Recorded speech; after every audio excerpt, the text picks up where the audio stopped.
There's a headline that came up on my Twitter feed yesterday that I was surprised the Magic community didn't follow more closely or talk about more on social media. I originally saw the headline on Wargamer, or at least someone retweeting it and saying, well, fuck this AI noise. The Wargamer article basically highlights that this was spoken about in a VentureBeat the conversation over on that website, and then talks about how Mark Rosewater has also mentioned that at some point they may use AI as part of the tool set for designing cards. So I thought I'd go and have a little read of the VentureBeat article. And ultimately, it's kind of funny because Chris Cox doesn't say a lot. It's kind of a load of waffle. Let's unpack it a little bit. If you're looking to support the channel, use coolstuffinc.com, link in the description below, get 5% off your order, help support the show, help support the channel. Yeah, that's it really. Use the code, 5% off. Do it. There's a whole meandering conversation with Chris Cox, the CEO of Hasbro and Wizards of the Coast by extension, because it owns them. He's not actually the CEO of Wizards of the Coast, actually, I should be clear on that. He's a Hasbro CEO. But, he controls Wizards as well because of Hasbro, having its fingers in every one of Wizards' holes. In the article, it talks about how they focus a lot on games moving forward, the money they've made off of, for example, Monopoly Go, I believe it's called, and Baldur's Gate 3, which is kind of ironic. The head of Larian Games pointed out that the vast majority, if not all the people that were involved in the initial pitch meetings and setups for Baldur's Gate 3 are no longer there after the mass layoffs at Christmas. 1,000 Hasbro employees were laid off in December, which fucking sucks. Of course, CEOs continue to get all the remuneration though, every penny they deserve, or don't deserve in this case. It's just really funny to see him talking about how some games companies are really feeling a squeeze through tougher times right now as he, lays off the people that were involved with making the decisions around Baldur's Gate 3 even being a thing. The absolute biggest success story Wizards saw last year. Then the interviewer asked the question about AI. They mentioned that the Wheel of Time intellectual property now has a learning language model. I'll be honest, I had no fucking idea what that even meant. How does a book series have an LLM? On a cursory Google, it sounds like it's some sort of fucking wiki that you can ask questions about the Wheel of Time to.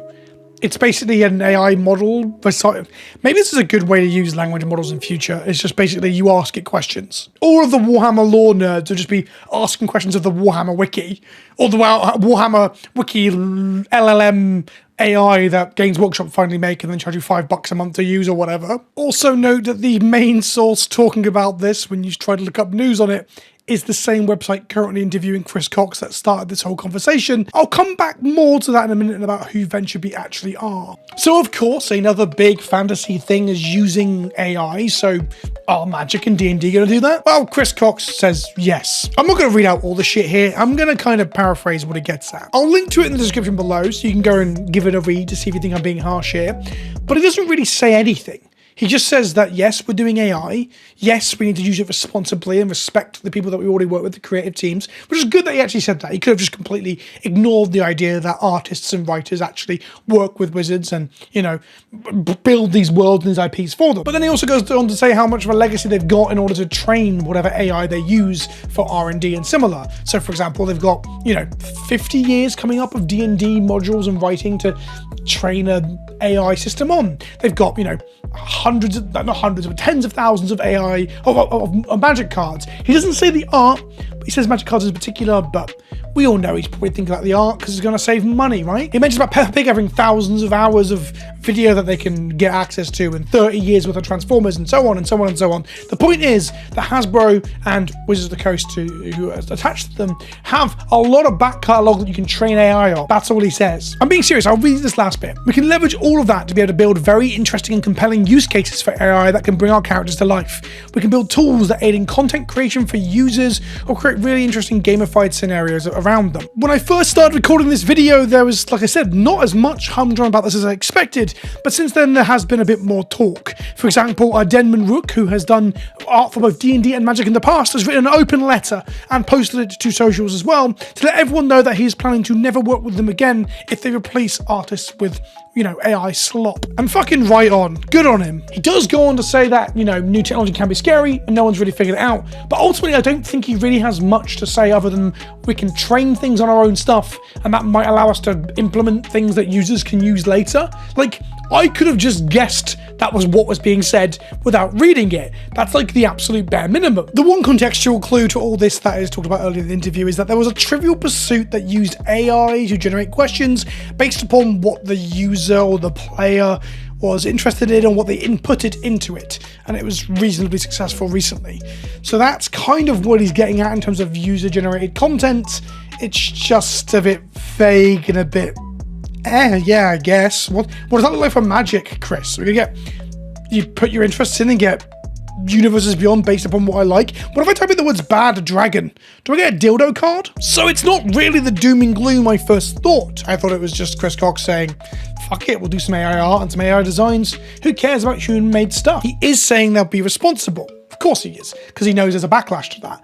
But ultimately, I don't think he's saying much. I think a tech magazine that reports on technology and business, it's asking questions of a CEO of a company that wants to advertise how well said company is doing. It opens up with a conversation about how big profit margins are right now. When you Google to find an about VentureBeat, so I can just perfectly understand what they summarize themselves as, I'll read it to you. VentureBeat is recognized as a leading media authority in artificial intelligence and machine learning. It also offers the most incisive coverage of the game industry. This is a online website, online magazine, whatever you want to call it, that looks at technology and specifically AI and machine learning. Of course, they're going to ask questions of a CEO of a company that might use it. Hell, that CEO is going to use this as an opportunity to show shareholders and people that don't give a fuck about D&D or Magic or Peppa Pig or Transformers that they're going to use the new hotness. AI is a buzzword. AI is a marketing tool. Not in the sense that you can use AI to create your marketing, but just saying you're using AI, that sounds good to people who want to invest some money in whoever's doing the thing that's good right now. In many ways, AI is similar to using terms like web or internet when the internet was new. It's similar to blockchain technology and shit, although it hasn't quite become as toxic as those terms can be and why people avoid them now. It's the buzzword that you strap to your new project to try and get venture capital funding, shareholders to invest, or people to kickstart your project. I'm not saying that AI won't do things and that there won't be AI implementation into your favorite products and brands. I'm just saying in this circumstance, we've got a CEO waffling a load of hot air to a magazine that cares primarily about AI. That's why they talked about AI and then said next to nothing about how the AI will be used or what their plans are for it, other than utilizing their previous back catalogue and being responsible with it. If anything, I would go as far as to say it's such a generic answer that it kind of feels like AI could have written it, if I'm honest. That's it. That's my coverage of it. I thought it'd be a bigger story than it is when I went looking, and it's just a load of fucking nothing. It's a big nothing burger. Ultimately, I don't want to see AI take jobs away from real artists and people actually using creative endeavors of what it is to be human and the human condition to write stories, make art, and design games. I don't want to see that. And I think that like AI can be used as a tool. Like the generative fill that I use on Photoshop is AI enabled, right? I think tools that use AI are perfectly fine because they aren't looking to profiteer off of the previous labor of artists and cut out human interaction when it comes to creative endeavors. Tools are good. Output that just helps to increase the bottom line is not. And I have a fear that that's where we're going. The inevitability is that if it will save money and increase profits, we will see that in our favorite things, all of our favorite things, from movies and cinema to video games to tabletop games. It's an unfortunate reality of how things are going to go if money is the driving factor, which it is. It's fucking tiring and I hate it. There you go. There's my honest opinion as someone who's quite tired right now and feeling a bit under the weather. I'm always under the weather, by the way. Someone commented that the other day, saying, when are you going to stop being ill? When I'm like, I don't know. 18 years of passive smoking and a baby bringing home diseases from the nursery. Colds from the nursery. What do you want from me, all right? There's a reason I sound like wheezing. My chest is fucked. Thanks for watching. Let me know what you think in the comment section below, and I'll see you in the next one. Ta-ta for now.